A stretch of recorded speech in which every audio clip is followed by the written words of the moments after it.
Which Side Podcast is a proud member of the Which Side Media Collective. This week's episode is brought to us by the Utah Animal Rights Coalition. Right now, you can become a member of UARC and get some awesome discounts to local vegan restaurants and establishments, including the Which Side Media Collective. Yeah, membership is only $20. It's really cheap. Right off the bat, you're going to use all of that in the discounts. You'll get your money back within, I don't know, a weekend, maybe? A day if you're doing really good. Because you could. It's quite easy. There's that many discounts. It's that amazing. So if you're local to Utah, it's a no-brainer. If you're visiting Utah, just do it. You'll help out an awesome organization, and you get to save some money at some vegan establishments. It works, it's a win-win for everyone. All the bakeries are giving a discount here. We have 3 vegan bakeries. We have a donut shop opening up. They're also giving a discount. We have a vegan Mexican restaurant giving a discount. All of our vegan restaurants are pretty much giving discounts. We have a vegan American diner giving a discount. Just sit down, fancy restaurant. What are you waiting for? Pause this for a second. Go over there. UtahAnimalRights.com. Become a member. Tell them you heard it on which side?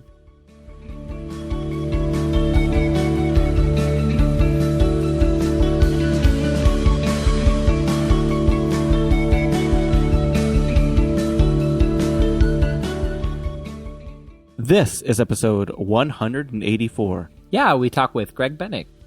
You might know him from, little bands such as Trial or Between Earth and Sky. I really love this conversation. One of those conversations where we could have just talked. And he does so much. He does so much advocacy, like the 100 for 80. He's done a couple movies. He's done TED Talks, and he's a professional speaker and juggler. I don't know if many people know that about him. So pretty fucking cool guy. I love this conversation. So stick around for that. Hey Jordan, what news and events do we have going on this week? Well, the Animal Liberation Front set fire to a hunter shooting range in Germany. All right. And statues of bullfighters were irresistible targets in Valencia, Spain, and were covered with red paint. Way to go, Spain. That's a pretty good picture. It's a pretty decent amount of red paint. That's a lot of red paint, man. I mean, it symbolizes what they do, which is just spill blood everywhere. Fuck that. Yeah. Way to go. I believe bullfighting's still a thing. I for reals, right? Even in Colombia. Ugh. Joseph was recently transferred to a new facility and could still use your support. It's really hard, especially when you're getting transferred from place to place. So definitely write a letter to Joseph Woodenberg now. You can find out more information at supportnicoleandjoseph.com, and we'll have the address and support site in the show notes. God, I hope they don't do diesel therapy on him. Yeah, right now he's in Pahrump, Nevada, as far as I know, and that's a place that was awful for me. So yeah, you had some fucked up stuff there. Yeah, so definitely could use some support. This week's listener shout out is brought to you by Megan Kanaz. This is what Megan had to say. This might be unconventional, but I'd like to dedicate my shout out to Jordan and Jeremy. Thank you both for this fucking fantastic podcast. Hashtag sorry not sorry. Hashtag FSD. I'm getting a little blushy about that. I love when people write us and say FSD. It's funny to me. I use it on the end of our emails. I do. I use it on the end of social media. It's funny that it was just a silly thing. It's funny that it actually now became our a thing. end line. Yeah, I know. No, thank you so much, Megan. If you want to do a shout out just like Megan, you can go to whichsidepodcast.com, click on the listener shout out tab.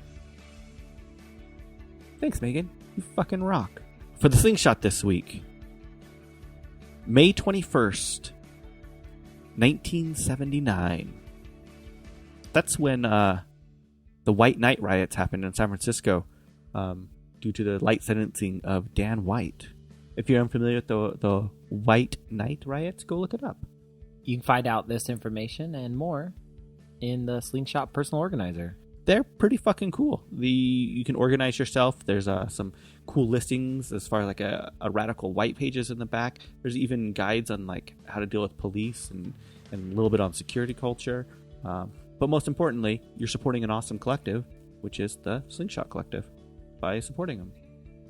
So go to a local info shop, pick one up, or you can get one at an online info shop like AK Press. They've never paid us for this. We just really like what they do. They're pretty cool. I sincerely hope you enjoy this episode. Which side are you on? Which side are you on? Which side are you on? Which side? Which side are you on? Which side are you on? Which side are you on? Which side are you on? Which side are you on?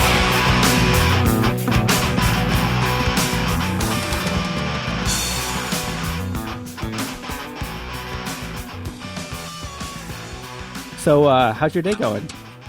Day is great so far. I actually have been working out of an office that's down the street from the loft that I live in, and it's an office space that in a building a friend of mine's dad owns, and has, he's graciously let me use this office space because I live in a weird industrial area in Seattle, and my 2-block radius has an internet dead zone. There are no internet service providers which service where I live. So literally you can't get internet in my building, and which is so weird. So just a couple blocks away is this office building, and I've been in there all day working on stuff, except for a quick visit to Safeco Field. A friend of mine has season tickets for the Mariners, and I stopped by for like 4 innings of a baseball game and to eat a vegan hot dog, and that was my day. They have vegan hot dogs at that field? Yeah, okay, they've got a lot of vegan food, less than they used to. They used to have a whole vegan area, and what was happening, it was really unfortunate. 2 years ago, they shut it down because, there's not enough demand for vegan food to keep it pumping out constantly. So things were more made to order, which meant longer waits, which means less people want it, which means sales go down, and they get rid of the vegan food. It's this, the crazy catch-22, right? Mm-hmm. So you can still get vegan hot dogs in the park. The problem is, they sit for a while because not a ton of people order them. So they're generally kind of chewy and terrible. But outside the park are all these hot dog vendors set up, and many of them will do vegan dogs for you. And after the game, they're 2 for $5, and that can't be beat. Holy shit. Nice. Yeah. That's awesome. Yeah, it's solid. That's amazing. That's one of the things that amazes me where we're at with veganism now. I remember, 20 years ago when I went vegan, there was just fucking nothing at all. No. Yeah, and if you talk to people, who are older than both of us, and I assume that I'm older than you guys, right? But if you talk to people who are older than me who were vegan in the 80s, on tour and whatnot, they tell the craziest stories of we started our tour in New York, and we bought a container of soy milk and hoped it would last until Chicago. Where we bought another one with a can of black beans in hopes that we would have anything left by the time we got to Los Angeles. It's so crazy. I can't remember who we were talking to, but they said that they pre-ordered powdered soy milk and have it drop shipped at like general mailing facilities, like it's just post office under general delivery, so they could pick up like powdered soy milk as they went. I don't even remember that. I've been vegan like you, you said 20 years. I've been vegan, a little bit longer. Who cares? Around the same length of time. To remember a time when it wasn't like, okay, I've just landed in this city, I'm going to get something to eat. It was rather like, I've just landed in this city, I'm going to be hungry until I get home to my city, because there was no guarantee of veganism being everywhere. But now it's slowly everywhere. Case in point, today at Safeco Field, 5 rows ahead of me, a woman was reading a newspaper, and the headline was something like vegan, and then I couldn't see what else it said. It was like one of the sections of her newspaper's headline. And I turned to my friend next to me who's vegan. I'm like, dude, check that out. And he said, is that the Seattle Times? And I was like, I assume so. So we couldn't find the article. I walked down a couple rows, kind of looked creepily over her shoulder, and it was like the Wenatchee Gazette or some this is like a community 2.5 hours from Seattle in Apple country putting on veganism. And I turned to my friend, I'm like, dude, the revolution is real. It's like, it's on, man. This is awesome. I always find myself pulling that old man stuff with my daughter. Like, back in my day, I had to walk uphill 2 ways. It's always like, you don't know how easy you fucking have it. Like, you can buy cookie dough now in the grocery store to make. Like, it's amazing. So one of a funny story, kind of unrelated to veganism, but just to like that kind of you know kids today kind of thing. So I mean, I'm going to sound like a baseball fanatic. I'm not, but last night I was also at Safeco Field again because it just worked out that way. But my friend sitting next to me last night had a woman friend of his who's she's in her 30s with her little son who's about 5 years old. And, it got towards the end of the game, at the end of the night, and the little one was getting a little scrambly and crazy. And the mom said, okay, hey, it's time to, go home. Let's go get the bus. And the little kid said, Mommy, I don't want the bus. I want an Uber. And I was like, oh, God, like, what's happening? Like, the kid's like not satisfied with having a ride home. It's got to be convenient, quick, efficient. Like, let's get this done. Total modern style. I was like, holy shit, the 5-year-old with the Uber. Like, what's next? Anyway. Wow, on the cell phone at the same time. Yeah, right? Well, yeah, of course. It's so nuts. But back to veganism. Like, let's be stoked that the Wenatchee, Chronicle or whatever is reporting on veganism, and that, if we went to, wherever, if we went to, Ogden, or if we went down, wherever it is in Utah, that, never would have had vegan food years ago, that we could find something now. That speaks to all of these podcasts, all of the talking about it, all of the efforts, people trying to make better foods and let people know about it. It's like it's getting somewhere. They say 1% of America's vegan now. That's a tremendous amount of people. And, hopefully it'll, continue to increase. So you said you didn't have internet at your house. That to me can be a blessing or a curse or both at the same time. So here's what happened. I was serviced the building was serviced by a company called Clear, who they were kind of this Wi-Fi kind of over phone networks 4G type of deal, and they went out. They sold their whole system or whatever November 1st of last year. So now, if I wanted, I could get Dish, but the problem with Dish is that we couldn't have this conversation now because of latency issues with the signal, because it's satellite. And without Skype, it's like I need it, right? So point being, on November 1st of last year, I said to myself, I guess I have two options. Either not have access to Facebook, Twitter, and Instagram, what have you, at home, or kill myself. And instead, I was like, okay, well, I'm going to try this no internet at home thing and see how it goes. And I mean, granted, I have all those things on my phone, but you know what I mean, from my laptop, right? Not Instagram, but Facebook and email from my laptop. It's been a blessing and a curse. Like, when I get home, I'm not on my computer. I'm reading a book or watching a movie or exercising or just using my brain. It's so weird. It's such a weird experience to not be connected to technology every single second of day, morning, night, afternoon. It's bizarre and kind of great and hopelessly inconvenient. Thus me sitting in my car right now outside of my office, picking up the Wi-Fi signal from inside my office. Right? The goddamn 5-year-old kid has Uber. Greg Bennick, age 45, has no internet. Explain. I think when I cut the cable and got rid of satellite and cable TV, that I felt like the same way. Like, it just opened up so much more time and stuff to do. So now I feel like I'm always wanting to push the rest out of my life. Like, I don't even do anything on my phone anymore. I have a smartphone, but I mean, I just read the news pretty much, and that's about it.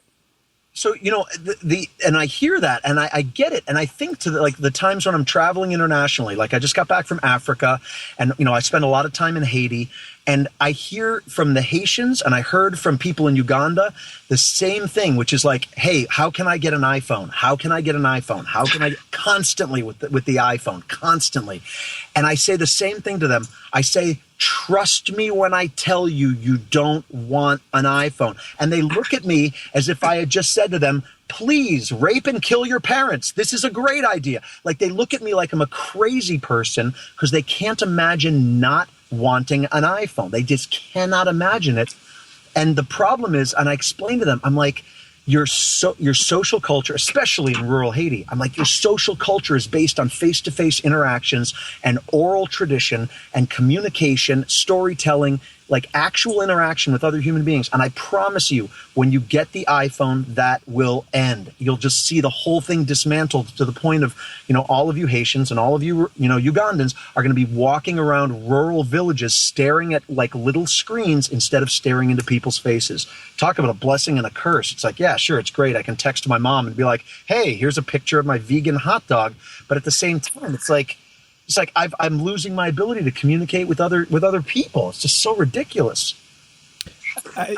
I see that play out in activism as well, where it's not just the idea of you're focusing your social constructs are changed from in person to online, but the activism has really changed from really getting in the streets and doing stuff and trying to be proactive in your community to more the quote unquote armchair activism like we're doing right now, right? Sure. Yeah. And the thing is, it's like, Guy Debord talked about this in Society of the Spectacle, where he talked about, the world has created of itself a spectacle, that we engage with passively rather than actively. So, and I've talked about this a lot over the years, but, it's like the idea of, we, Jeremy Jordan and Greg, don't need to participate in adventure because our movie stars do that for us. And we don't need to fall in love because the tabloids show us who is in love. The spectacle around us has replaced the actual engagement with life that we would want. And it's incredibly dangerous when it comes to activism, for example, because, I know myself, if I post something that is, say, political, I have a deep sense of satisfaction if it receives likes or, texts that come into me or people calling and saying, hey, I saw your post. That's, cool or whatever. Let's just go back to likes, though. I get a sense of satisfaction. We all do. That's why we post things. But the people liking it get a sense of satisfaction, too. So I get the satisfaction of posting about the issue. The person liking it gets a sense of satisfaction about posting about the issue or liking the issue. But what the hell has happened? It's like I just put pixels out there in the world and said this, and someone, created more pixels saying like, and it's like the issue still stands. The issue still stands, but there's just no actual engagement or potentially no actual engagement if we allow that illusion, that spectacle to satisfy us. It's definitely strange. Do you think that plays into the idea of the rise of the lifestyle vegans as opposed to like the ethical vegans as well, where it's, I'm making this one step so that's enough. I don't need to do anything else. Yeah, I do think so. I mean, because everything is so easy, right? Everything becomes so simple. And even being vegan is simple. Like if I said to you right now, I'm going to order, I can't remember the ethical, what's the new butcher place in Minneapolis that everybody's freaking out of? Herborus Butcher or something like that.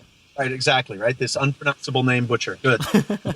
So, if I said to you, I'm going to order my next month's worth of food from them by clicking, and then I'm going to, like you said, order powdered soy milk, right? Like, I don't even know if that exists anymore. I hope it doesn't, but still, I could order all these things.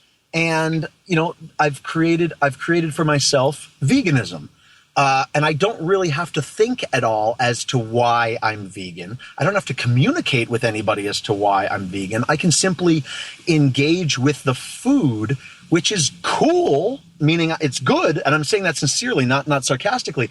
I'm glad when people buy vegan food and ingest it and tell others about it. But, I really wonder, in terms of the ethics, if we're still having the same conversations about it. I can tell you that I'm often not having conversations the way I used to. Conversations like this I thrive on because I don't oftentimes get a chance because I'm so absorbed into mini screens. It's just so ridiculous. So I think that we run the risk of enhancing a lifestyle of things that taste good, that are easy to access without really asking, wait a minute, why is this? And then sharing those why ideas with other people. The other thing that personally concerns me a lot is the idea of replacing veganism with capitalism and not addressing the issues that capitalism creates. It almost feels like we're taking the oppression away from one and putting the oppression on another instead of trying to eliminate all the oppression. It would, sure, and I agree with you. And again, going back to the Haiti example, Uganda Haiti example, when these people are asking me, can you get me an iPhone? Can you get me an iPhone? It's not just I don't want them to have the iPhone, because I want to see their culture of oral communication survive and thrive. But it's like, shit, dude, I promise you, if you manage to save somehow the money to get a used, half-broken iPhone even 5, someday the guy in the next village is going to show up with the iPhone 5S, then the iPhone 6, the iPhone 6S, and then the race to be like the Joneses will be on Hades style. And it's like all the ideals of capitalism will be infused in you instantly. Like, I want more, I want what's mine, I want more than that, girl or guy. And it's just, it's constant. So with veganism, same sort of thing. Like, yeah, I mean, like, going back to what I said a few minutes ago, I love when people buy vegan food. Even as I said that, I was thinking to myself, God, I wish there was a system by which people weren't buying, vegan products, but rather we were at least somehow even more sharing, or, getting to a point where we were supporting one another beyond just like capitalist exchange. Because obviously that's a race to the bottom. Whether or not you're thinking, you know what, someday the world is going to be vegan and without capitalism, or whether you're on the other side of that coin saying, you know what, we'll never get there, but at least we can do something better. When we resort just to buying and selling stuff, it's just never going to be the best possible outcome for everybody. Sometimes I wonder if I'm too idealistic when I think, like, we could all just grow our own food and share it and we would be completely fine. And my answer to you is yes, you're too idealistic, and awesome for you and for all of us for you being idealistic. Because honestly, like, the world is filled with people who have transformed, cultures because they are too idealistic. I would much rather have a total wingnut lunatic like you saying, I'm too idealistic, but ...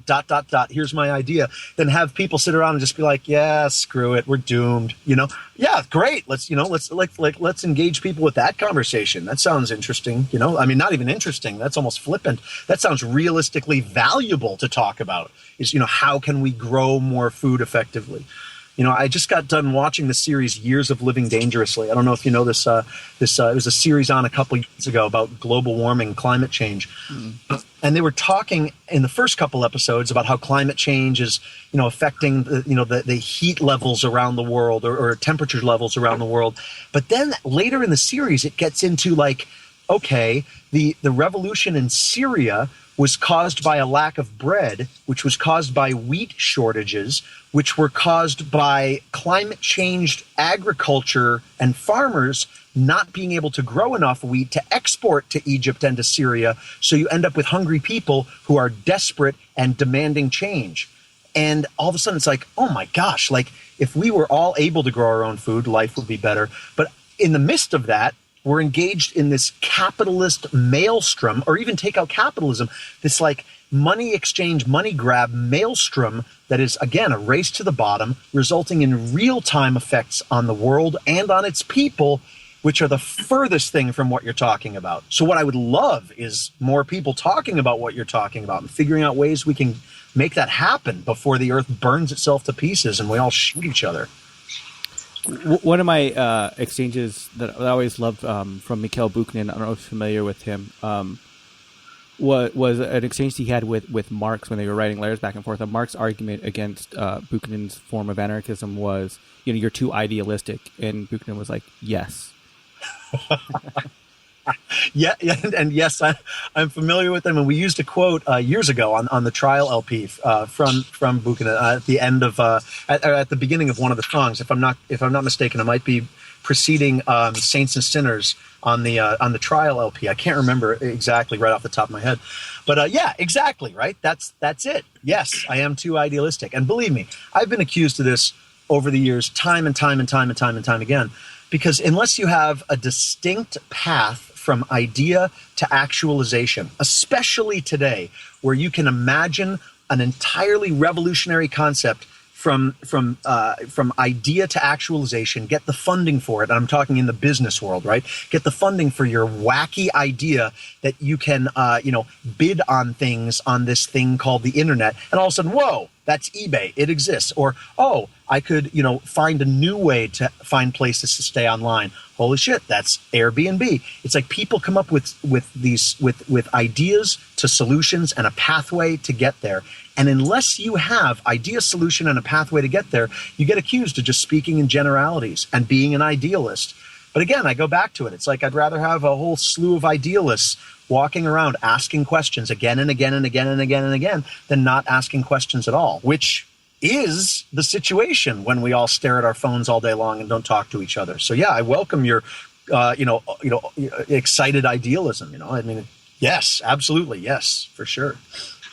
Being vegan, I'm sure you get the question of, how did you become vegan, your origin story all the time. But one thing that I find myself more interested in is people's origins of activism, what got them involved in activism, what makes them, continue in it and got down that initial path. So what was your origins into activism and what started that for you? Mine came in the strangest of ways. So I went to a high school in a really rural part of Connecticut. We were known, Woodbury, Connecticut is known for having more antique stores per capita than any other town or city in the world. We had more cows, I think, than people in one census when I was growing up. And I went to this high school. It was just a not exciting high school necessarily, but there was an elective class called American Indian Culture. And I remember Mr. Hadzima, this heroic teacher teaching American Indian Culture class. And Mr. Hadzima was from the Lakota Nation. And he taught this class in a very unique way as I've reflected on it over the last couple decades. It very well could have been anybody teaching the class saying, okay, there were these people, the Native Americans, they got their asses kicked right and left, and it was very unfair, the end, right? And just learned about the generalities of it. Mr. Hadzima not only taught specifics, not only got us into culture that he had learned when he was a little boy, but also infused us with this idea of what happened to the natives nationwide was wrong, and here's why it was wrong, and be thinking about where else this is happening that might be wrong. And he didn't say, and so let's arm ourselves and go off and join the American Indian movement, but rather he was like, let's be thinking about oppression where it exists, like it has existed for Native people over the last couple hundred years. So I took this class as a junior in high school, and I walked out of it with my mind just tangled in knots. And that led to wanting to read more about Native culture, and that led to going to different events and talking to Native people and looking into history and whatnot. And then when it came time to actually get involved with activism surrounding a Native issue, I was primed, I was stoked. And at the time I was 22 years old, and that's when Inside Out, State of the Nation, Iceburn, and these other bands, Alloy, did their tour benefiting the Western Shoshone Defense Project, the first show of which was in Salt Lake City at Club D. So, I came for that and went on that tour, and that was it. From there, it just went nuts. Man, hearing Iceburn, I haven't heard that name in a long time. And what's funny? A funny story is that when Iceburn did the reunion, whatever that was, a handful of years ago, right? I went to that show, and there was a camera crew set up, and I think they were from Slug. I'm not sure. I assume so.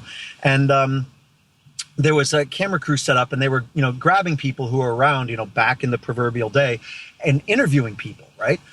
Interviewing them about their connection to Iceburn.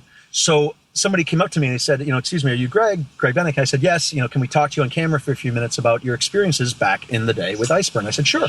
So we sat down and they said, how did you encounter Iceburn? And I basically told them the story that I just told you without the Native American stuff, just that, I wanted to see this Inside Out show, and I bought a motorcycle and rode it to Salt Lake and all this craziness. And I saw the show at Deviate. And the kid who was doing the interview, I don't remember his name, but he was pretty young.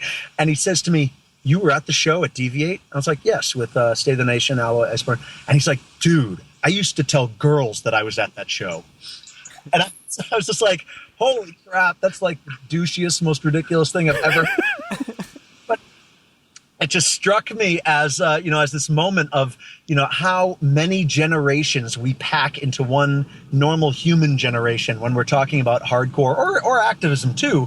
That the time between now and 1993 when that show was, that's 23 years. That's a bunch of time for anybody. But in terms of hardcore, 75,000 generations of hardcore kids have come, gone, and disappeared and moved on to other things since that show. So it just struck me that, like you saying, you haven't heard the name Iceburn in a while. It's like, they're always on somebody's mind, but over time we go through so many generations that bands, ideas, and concepts disappear. And you see that in activism too, for sure. No, it's crazy. Even you bringing up DV8, I drove by a while ago and it's not fucking there anymore. And I was just like, holy shit. It was crazy. But so many memories from that place being, from Salt Lake here. Man. Well, I've got, mine from my teenage years was the Anthrax in Connecticut, and we used to go to the Anthrax all the time. Like my friends and I would be in high school, 45 minutes away from the Anthrax, and we'd have the flyers that we got from local record stores that said what shows were coming up. And the lineup of shows was like psychotic. Now, in retrospect, it'd be like, Mondays, the Misfits, Tuesdays, Agnostic Front, Wednesdays, Cro-Mags, Thursdays, Sick Vidal, Fridays, Youth of Today. And we used to sit around and just be like, do we want to go to the school dance on Friday, or do we want to go see the Misfits? I'm not the Misfits. I mean, they were broken up by the time I was in high school, right? But still, it was just like, do we want to, go see whatever band, or do we want to go to the high school dance? Let's go to the dance. And we took it all for granted. And then, after going, to as many shows as we could before the Anthrax closed, it was an incredible time. And then after that, to drive by where the old Anthrax was and to see it not there anymore is, to this day, like, it's so crazy. I always find myself thinking, what if it had continued? What if Anthrax had continued? And who knows? What if DV8 had continued? It would have been, a different scene. Who knows? That's one of the things I kind of regret personally myself is like, I feel like I never personally grew out of hardcore, but I feel like the scene here grew out of me, if that makes sense.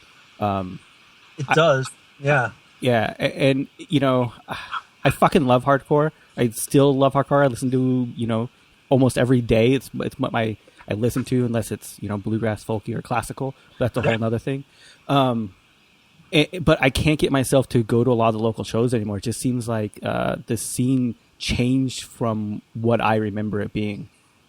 And that's always going to be true, right? So, if you talk to anybody who's much, much, much, much older than us, let's just take my parents. They're realistically much, much, much older than us. And, I was explaining to my mom something on the phone yesterday, and I was talking about crowdfunding that my friend is doing. And she's like, Gregory, I'm not sure I understand. And I was like, oh, God, of course not. Like, why would she know about getting a bunch of people together on the internet to donate a little bit at a time to do something? That's not something that my mom's doing as she's sitting around, hanging out, right? Mm-hmm. So I explained to her, and I was thinking, oh my God, like, how much has the world changed in her lifetime? And then how much has the world changed in your lifetime or my lifetime, right? So we're going to see that anywhere culturally, but in hardcore, we're going to see it even more because the scene cycles itself through so incredibly often. And the band which is hyped today might not exist in 2 years, or they might have moved on from hardcore in 2 years to, quote unquote, and I say this very sarcastically, bigger and better things, right? and end quote. We see that all the time too. So yeah, I get that. I totally get that. I mean, I think it's probably a bit you've changed, not for the better or worse, but you might just like different things than you did then, or different types of music that at this moment in time maybe aren't represented as much in Salt Lake, right? So, I mean, that very well could be what it is. I mean, because scenes go through different times where all of a sudden it's just like, holy shit, there's a lot of vegan straight edge bands right now. Where'd that come from? And then 2 years later, you're sitting around with your friends going, I wonder why there's no vegan straight edge bands. And it's like, then it comes back around, or, metalcore will be really big, or punk will be really big, or this, political hardcore. It's all cycles. It's like a woven braid almost, weaving in and out of itself over time. So, I'd be curious, just as an experiment, to see if we had the same conversation 2 years from now, if you started not realizing that you'd said the opposite, today, if you started by saying, yeah, I've been going to all these shows recently, and it's been so awesome, just to see if the scene comes back around to you, Well, what's interesting to me is like what I feel like I miss in the scene is the less than 50 people shows, house shows, that discovery aspect of it. And I feel like just life in general, I don't have the time to seek that out anymore. Sure. I have a corporate 9-to-5 job. I have a family. I have a daughter I'm raising. It's just so many other priorities take place where the scene used to be the priority. It was either hardcore or veganism. Like, that was my life, Yeah, I get it. I totally get it. And there are definitely times where I'm so absorbed into hardcore. Like I feel like I've got my finger on the pulse. And then there's other times where I'm like, I am clueless. Like I haven't been to a show in a while. I don't know what's happening and that sort of thing. And it's because in those moments that you're just prioritizing other things. But the things that you've got going on, I mean, a family and a daughter, this is like the highest order of things. This is not, bless all the bands, and I say that bless, I'm coming to you from a non-religious context, but bless all the bands that are putting out colored vinyl 7-inches and all that. It's like, if you said to me, what's more important, limited edition colored vinyl of my band's new 7-inch or my daughter, I'd be like, dude, don't even ask me that question. Go play with your daughter, like, immediately. So you're doing the most important things that you could be doing as a person, I think, is raising a child. That's absolutely incredible. But yeah, I can understand how, when you're sitting around with your family and thinking about life, that you maybe don't have time to seek out every single band. But that, maybe it makes the ones that do pop up in your life all the more exciting when one pops up that you're really into. And damn it, I have tried to get her into hardcore so fucking hard, but nope. Mm-mm. And you know what? It happens, when you find a partner who is into hardcore or into metal and is like sane, and whether that's female or male, right? Whatever your choice and selection may be, if you find a partner who is into metal and hardcore and is not totally psychotic, like, hold on to this person and never, ever, ever, ever let them go. And because they're just so rare, right? They're so rare. And, I think about it all the time, and I'm thankful, for my partner and girlfriend, Megan, for being that person, right? For being a person who I can say, oh my gosh, check out this band, that I just found out about. They're so amazing. Or, she'll say, hey, I'm, thinking about going to this metal show. And I'm like, oh my God, you're so cool. And it's really great. That said, I, for many years, was with a partner whose favorite band was Fish. Okay. Second favorite band was like Yaz, who are some band that like, there's like this jazzy, I don't even remember what the hell they sounded like, but we got along because of the differences. And that's true in my current relationship too, is that sometimes the differences between us are fascinating and, dare I say, magical. So, like, high five for being with a partner who isn't into hardcore. Maybe there's a way to, to introduce it to her in a way that, is unconventional.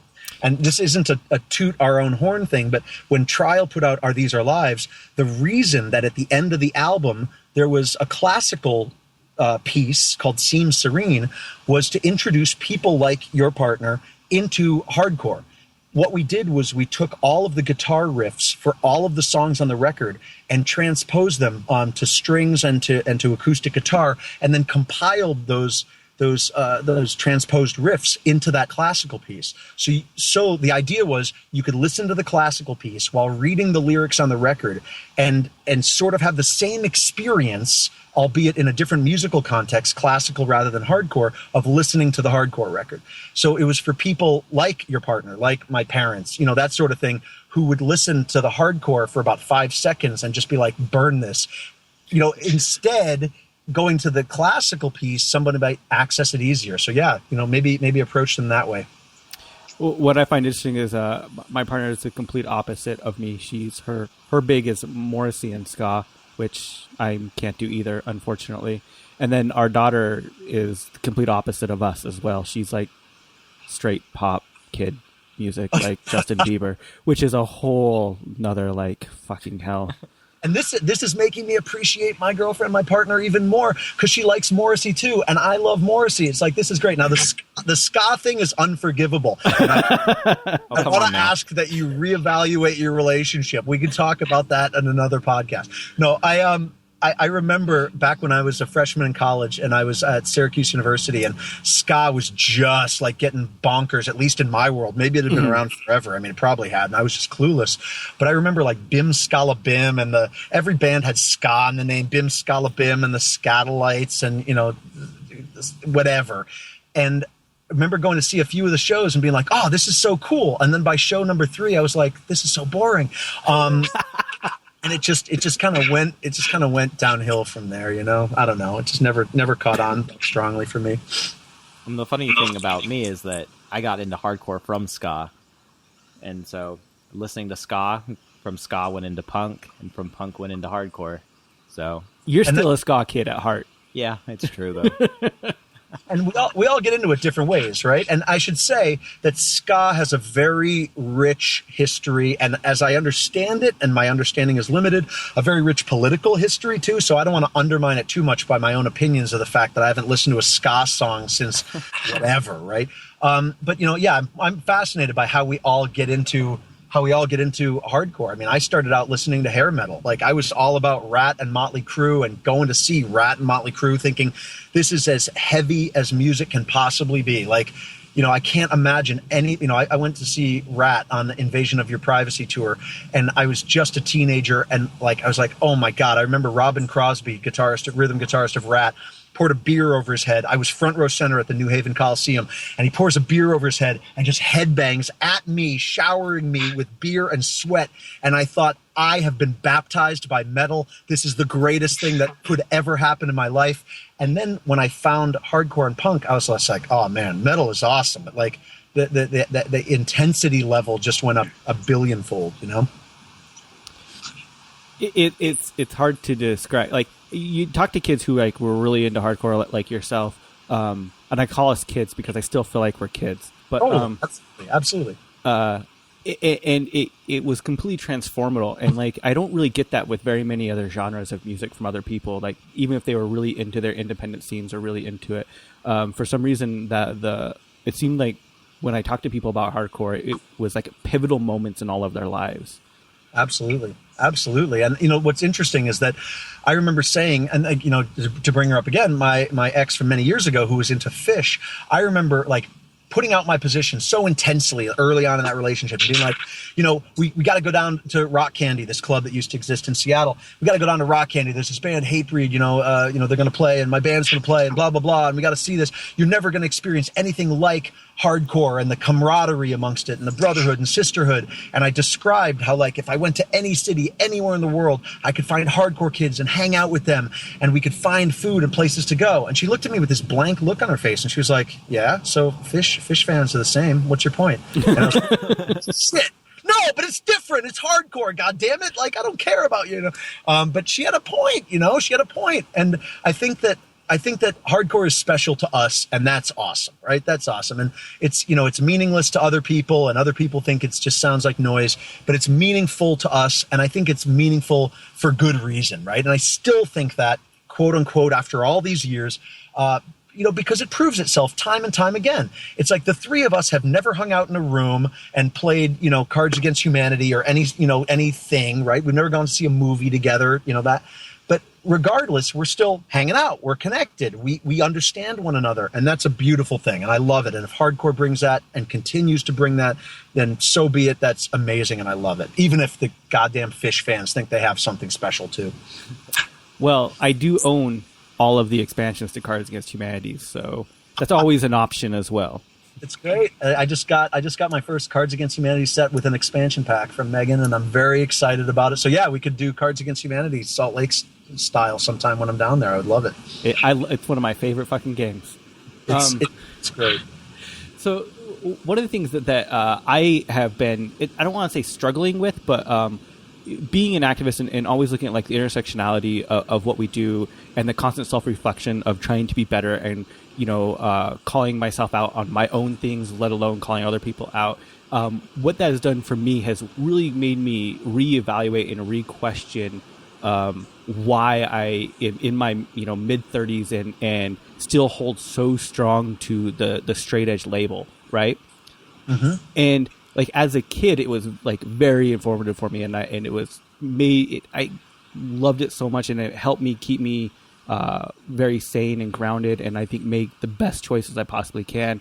And as an adult, I not that I don't want to be straight edge. I always just have that constant question of that reevaluation. So I'm always curious to other people that are either in their 30s or older that have kind of gone through it. Have you gone through kind of that self-reflection as well with it?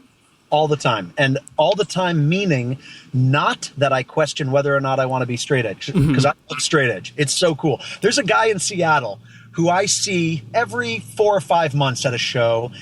And for the last, I'd say 6 or 7 years, He's a straight edge guy. The only words we have ever said to one another, when I see him at a show, I look at him and I say, straight edge. And he looks at me and says, straight edge. That's the only thing we've said for like 7 years. And I consider him a friend because we've got that bond of this one awesome thing that we're still holding true to, right? And that sounds so ridiculous and silly because ultimately, straight edge, the idea of labeling ourselves as straight edge, vegan, what have you, these are all constructive illusions which serve a psychological function for us. And before I go off the deep end on the psychology of this, and this podcast episode is like 6 hours long and no one ever listens again, what I'll say is that we fill our lives with constructive and destructive illusions. And the constructive illusions that we fill our lives with that cause us to have a sense of camaraderie with other people are nurturing. They're meaningful. They give us a sense of self-esteem. They give us a sense of belonging. Straight edge is, in fact, one of those things.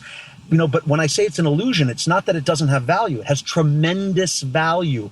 We latch onto it. We, explore it. We explore ourselves by way of it because it has value. But ultimately, it's something that we've collectively created because it makes us feel good about the way that we're living our lives. Okay, I've just saved you tons of psychology, but let's just go with your question for a second. I think it's critical to constantly be reevaluating and to question ourselves. Why am I straight edge? Why is this still important to me? And, I always, and this is going to sound so egotistical and forgive me for that, I go back to the line in Trial Song, This Is Not a Trend, all the time. No one else can tell me what it means to be straight edge. Not because it's a genius line or I'm so cool or whatever, but quite the opposite. I go back to it because sometimes I'm like, okay, why is this important to me still? And I'm like, oh yeah, this is why it's important to me still. And then I think, yeah, no one else can tell me what it means to be straight edge. Kick ass. I know why I'm straight edge. Awesome. And I do this reevaluation. I do it all the time. I do that in terms of veganism. Like, why is this important? Why is it important to take a stand on behalf of animals and on behalf of those who don't have a voice to say, yeah, I'd prefer it if you didn't slit my throat, burn off all my fur and sell my meat. Like, why is it important to take a stand? Reevaluation is essential. We are pulled in countless different directions by so many sources, electronic and otherwise. It's insane to think that we're going to maintain our steadfastness without self-reflection. So I think that it's a critical part of maintaining our sense of self is to always be asking ourselves, why am I me? Why am I this? Why do I define myself this way? I think it's a great thing to be doing with our time. And I find when I reevaluate, it's usually when I get more pissed off about it. Great. And that's even better. Like, honestly, if myself and this guy who I see in Seattle, like, reaffirm our straight edge in our time apart and we say with more steadfastness, straight edge, the next time we see each other, awesome. If it's through reevaluation, but you talk about, intersectionality. I think it's also important to be asking ourselves, like, where we stand in conjunction with other causes, other issues. How are we supporting them so that we don't get lost in our own illusions? And again, I say illusions with all the compassion in the world. We need them. We have to have them, or else we're just blobs of protoplasm wandering the earth, bumping into each other, waiting to die. We need the illusions, but we have to be amidst those illusions. We're constantly asking ourselves, in my opinion, or at least I am trying to always ask myself, how does this apply? How does this connect? Does this connect with other causes, other issues? And where do I stand with those as well? I mean, that's an endless conversation, but I think it's important to have. Anyone who looks at like probably the worst parts of society and tries to change it, whether that's veganism, whether that's poverty, whether that's, workers' rights, racism, sexism, whatever it is, we constantly find ourselves looking at the worst of the worst and find ourselves going down some deep black holes, whether you call that like nihilistic tendencies or activism burnout. How do you personally deal with those type of stresses in your own life and anxieties? Okay, in one way, I consider it a little like almost like it's either one side or the other, right? I can either make a choice to be nihilistic and screwed or be hopeful. Getting back to this like idealism we were talking about before, because I feel it all the time, right? I feel frustrated all the time. There's so many times where I think, oh my God, like what are we doing? Like I'm sitting here looking at cars zooming by on the highway and I think there's no possible way these people are questioning the effect of on the environment of all the cars that they're driving. I'm sitting in a car right now. Is there enough of us questioning this so that we turn around climate change? Holy crap, we're doomed. That's such an easy rabbit hole to fall down. especially, like you said, activist burnout, where after a while, after trying, you haven't changed the world. Or rather, you haven't changed the world the way you wanted to change the world. The whole world isn't vegan. Oppression hasn't been stopped. Capitalism hasn't fallen and been replaced with, a sharing economy. It's so easy to give up. And what I constantly do is, if I'm thinking too grand, okay, if I'm thinking too broad-based, if I'm thinking too idealistic and not getting the results that I want and feeling like that I'm feeling hopeless, I come back to something tangible, okay? So if I'm out on the road and I'm speaking and one kid comes up and says, hey, what you said about, death and dying really affected me, and here's why, that's a victory on the scale of we just transformed the world. And I don't want to say that one kid saying, hey, you helped me rationalize or internalize or manage my emotions around the death of my mother. I don't want to say that is absolutely more significant than if the entire world went vegan, because we'd get into a whole bunch of conversations about what's more meaningful.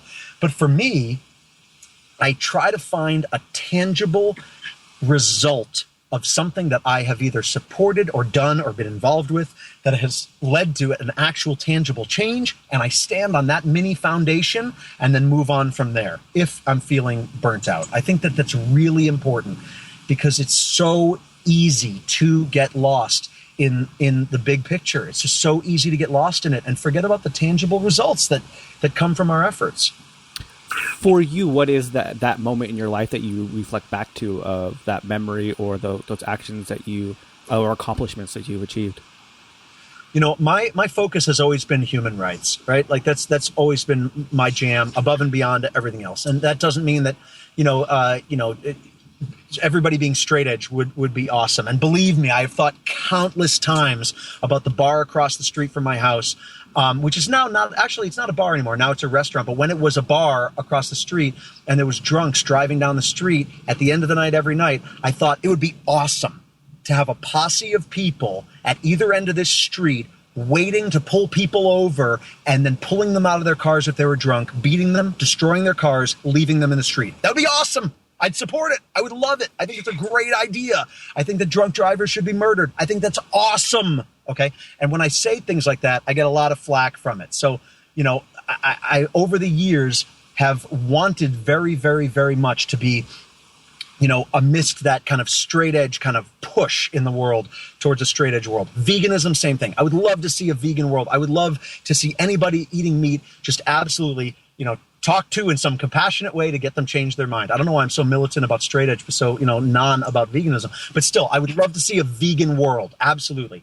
All that said, all the while, human rights has been at the forefront of what is most important to me, and humanitarian issues. So to answer your question, rather than it being a vegan moment or a straight edge moment, it was a moment for me and I've told this story before, and hopefully your listeners haven't heard it, but in Leeuwarden in the Netherlands, Trial was playing a song called When There's Nothing Left to Lose, and just before we played it, I said to the audience, what if for the next 3 minutes we did away with all of the preconceived notions of what you're supposed to do at a hardcore show? The singing along, the finger pointing, the stage dive, the cool dance move. What if we just allowed ourselves to passionately express as we felt during this song? Maybe you feel nothing. Maybe you feel everything. However you express it, what if we had no rules for 3 minutes? What would that room look like? And can we extrapolate from that? What would that world look like? I want to see that world. But let's just have an experiment be for the next 3 minutes. No one's cool. Everyone's an asshole. Let's just express as we do. Okay. That next 3 minutes of that song were like a fucking atom bomb went off in that room. And after the show, kids are coming up, great show. I had fun. Let's talk, A woman comes up to me, and I remember her. I'm still friends with her. I'm still in touch with her. Comes up to me from after the show, from the back of the room, and she said, in her English with the thick accent. I don't want to say broken English, but it was she made her way through what she was saying in the way that she did, and said, "When you played that one song, I stood by myself in the back of the room, and I screamed as loud as I could, and I was crying." And honestly, I heard her say that. And in that moment, I was like, there is such value in hardcore. There is such value in this. There is such value, whether trial breaks up in 5 seconds or 50 years, who cares? In the concept and idea of hardcore, there is value that transforms human experience. That was the moment that I just said, it's this. Like, this is it. Like, this is it. And ever since then, any opportunity that results in human experience being transformed is one that I cherish and value, and it all goes back to that moment for me. That was a huge shift for me, for sure. I wish I could say I experienced something that much like at a show, but lots of self-expression, lots of freedom, but like to that level, I don't think I've ever probably let myself go to that point. And I don't think any of us do more often than not, right? Mm-hmm. We are all insecure, frightened, terrified creatures hurtling towards our own death and mortified about it unless we psychologically manifest our way out of it. And again, before I go down that rabbit hole, I'll go, come back to center and just say, as a result of that terror and our responses to it, we're all insecure, frightened, and terrified all the time. We all want to look good or feel good. We don't want people making fun of us. We're afraid to do the thing that we feel at a show. You know what I mean? Like, we're afraid. We're afraid even aside out of the show. How many of us have actually said to somebody, you know what, I really like you. Can we talk or hang out sometime? Are you maybe interested also in me? Can we connect? Like, that happens so rarely. We spend our lives solitary, alone, and upset. We don't often reach out to other people and try to make connections. And I've used a romantic example, but even just, we don't reach out to other people and say, you look interesting. Might we have a conversation and be friends? The other person would be like, that's weird. What are you even talking about? And then we would just slink back into our iPhone world and slowly die, right? And post about it. I just tried the dumbest thing. I tried to make a human connection with other people. Send like. Oh, good, life is back. We don't take those risks, and understandably so. We are all insecure creatures. But when the opportunity presents itself, we do ourselves a disservice if we don't step into that space, and that's what happened in Leeuwarden. I mean, we all collectively agreed, a whole room full of people agreed, yeah, let's try it. And then we did. It's like, go figure, just unbelievable. It's just an unbelievable experience. I'm so thankful for it, so thankful for it. With all this stuff that you focus on, as far as not just activism, but with your music and like with your juggling and public speaking, what is something you wish you saw happen more in the world that you just don't see happen enough? Wow, that's an amazing question. I would say off the top of my head, and I'll probably come up with about 14 answers to this over the next couple of days. Like, shit, I should have said that.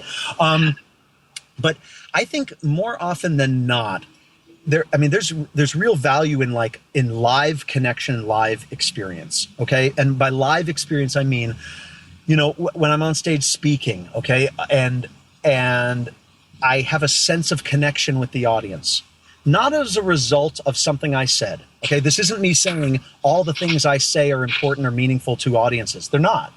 But even if somebody's not connected or disagreeing with me, the fact that sitting there, listening, watching, connecting, offering ideas back, that connection I wish happened more often. I love it when it does. And I see that I definitely see that with Between Earth and Sky, which is the other band other than Trial, the band I'm focusing on almost exclusively now that Trial has winded down. Between Earth and Sky, all of the songs are infused with this psychology that I've alluded to throughout this conversation, and infused with ideas of what can we do on a very human level to improve the ability and quality of other people's lives, or rather ability of other people to live lives of increased quality. And when we play, it's like, man, I feel this connection, and I want more of that. I just want more of that all the time. And you brought up juggling, and while I've been doing less juggling in the last while or so, even then, when an audience is watching something that is infused with processes of the earth, and what I mean by playing with gravity, when people watch someone play with gravity, there is a sense of wonder there. And that sense of wonder creates in me a sense of admiration and wonder in them. It's like, wow, I wonder what they're thinking. And there again is that connection. I just want more connection more often, more in a more rich and vibrant way. That is just something I just across the board would just love to see more of and just strive for, as often as I can.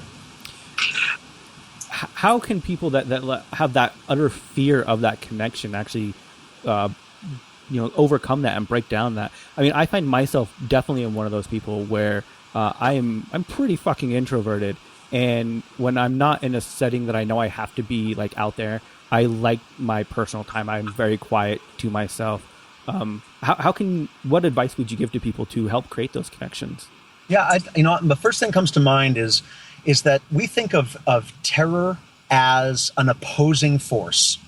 So, for example, why would I not go up to someone and say, I'd like to meet you? I'm afraid there's an inherent terror there in me, an opposing force which says, if you fail, you are doomed, right?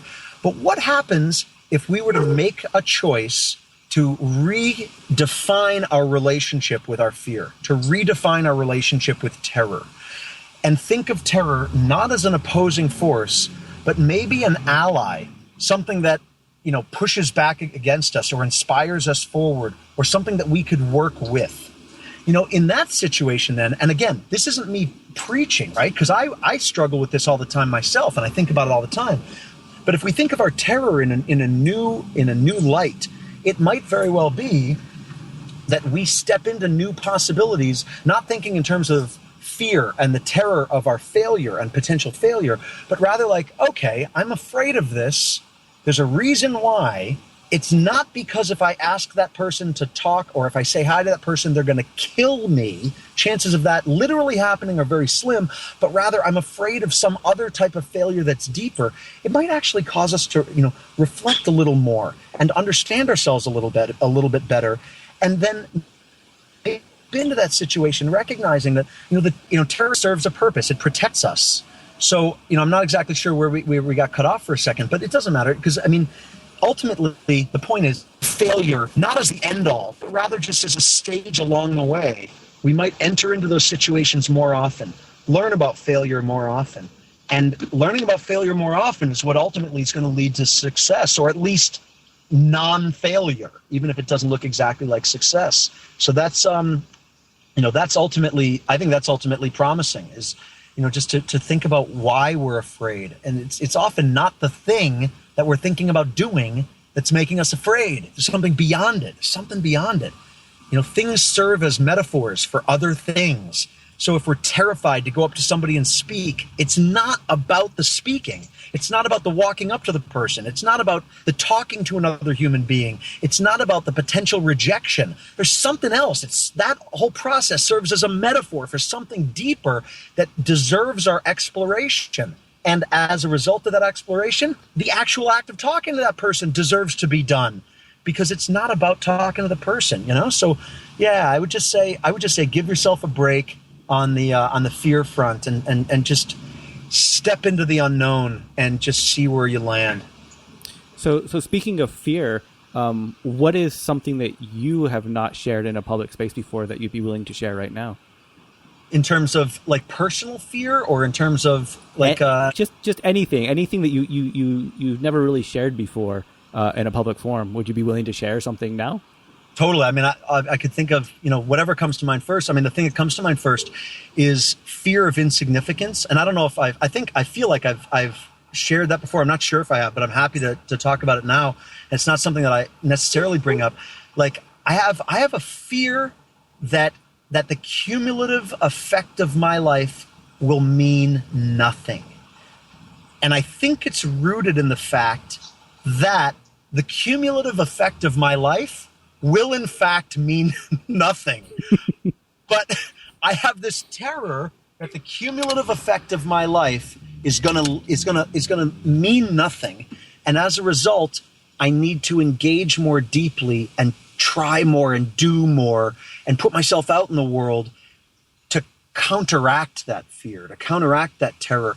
And it's a losing battle, right? And it's a losing battle. So I'm always in this space of thinking, oh my God, I'm not doing enough. Or, oh my God, I'm not doing this well enough.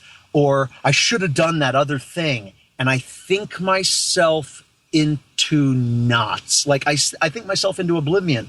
And I mean, I do this all the time, where I all of a sudden I'll find myself sitting somewhere, staring into space at a wall for a half an hour or an hour, or just numbing myself out mentally with something, some game on my iPhone or something, because I'm like, oh my God, I don't even know what to do. I've thought myself into inaction because nothing seems to be the right path to get me to a place where the value-rich experience is accomplished, if that makes sense. God, it's so counterproductive, right? Because are we ever going to do the thing which leads to us existing for all time, for beating death? It's like, we're not. It's like, so my question to myself that I need to ask is like, can I become friends with the idea that 200 years from now, no one will care that I ever existed? They won't even understand that there was Greg as a concept. Maybe somebody in some post-apocalyptic, hell, hopefully a post-apocalyptic vegan hell, will find like a CD of Between Earth and Sky and be like, what is this odd piece of round, it's not stone. What is this? They can't even figure out what it's made out of. The equipment to play this hasn't existed in centuries, and then they just throw it to the side. But maybe for 5 seconds, somebody will reflect on the fact that I existed. But beyond that, we can't hope for much more unless we're like goddamn Mozart or the Buddha or something, to which, very few humans or, ideas of humans ever get to, aspire.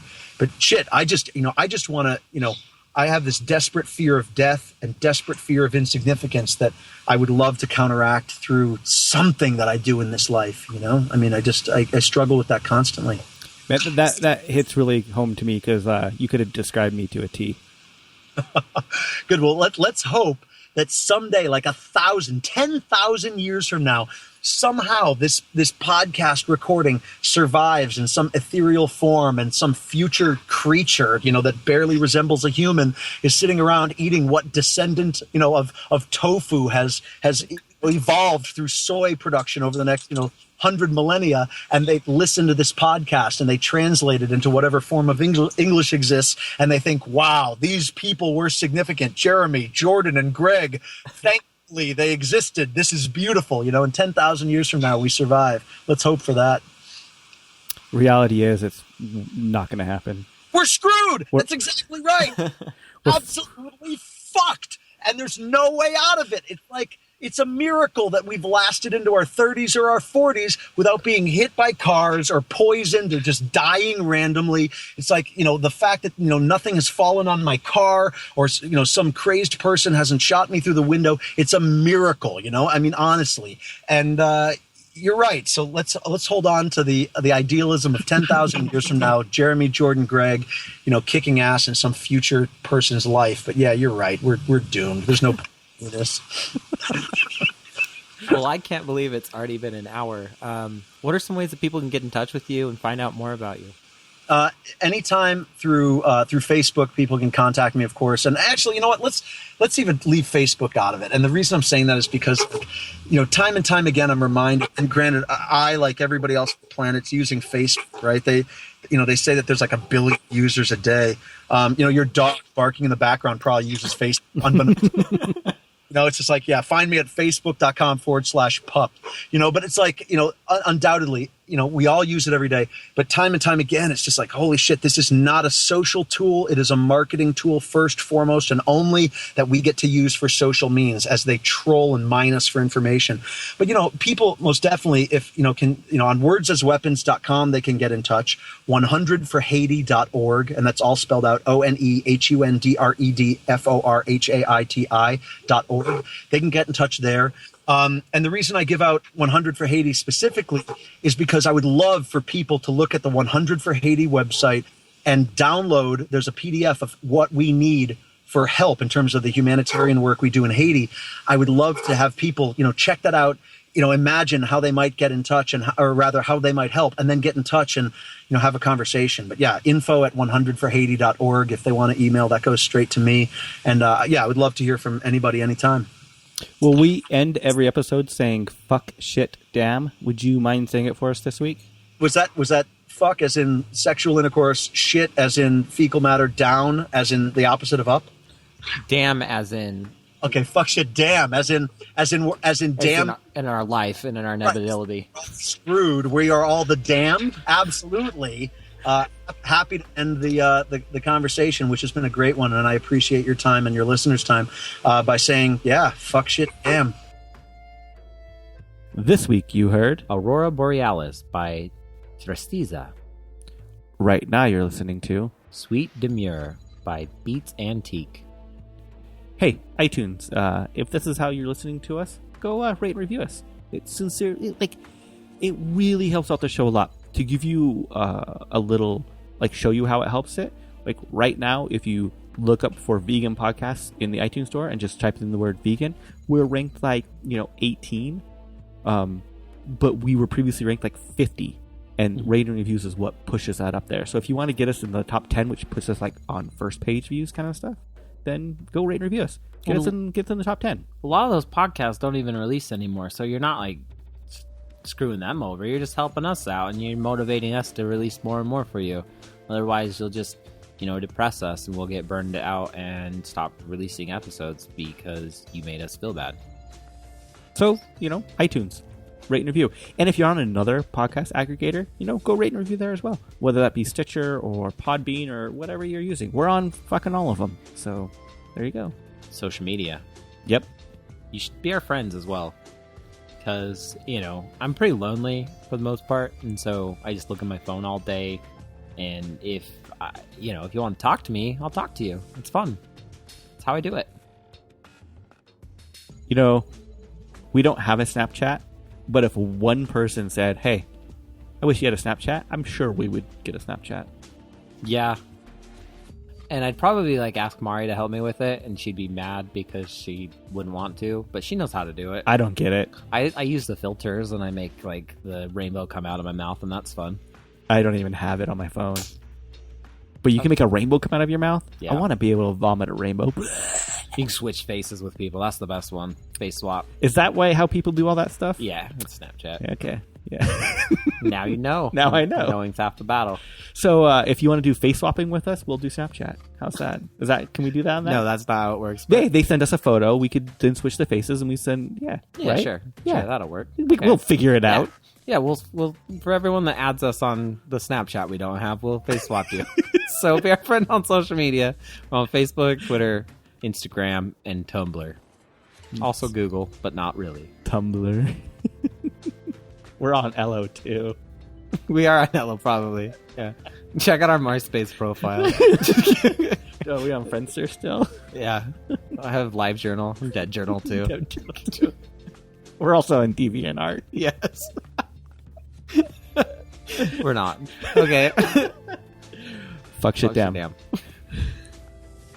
Which Side Podcast is hosted and produced by Jordan Halliday and Jeremy Parkin of the Which Side Media Collective, with web design by Jordan Halliday and sound design by Jeremy Parkin. Booking by Mari Halliday. Theme music by Commandantes. Go to whichsidecollective.org to check out the other shows in the collective. As always, fuck shit damn.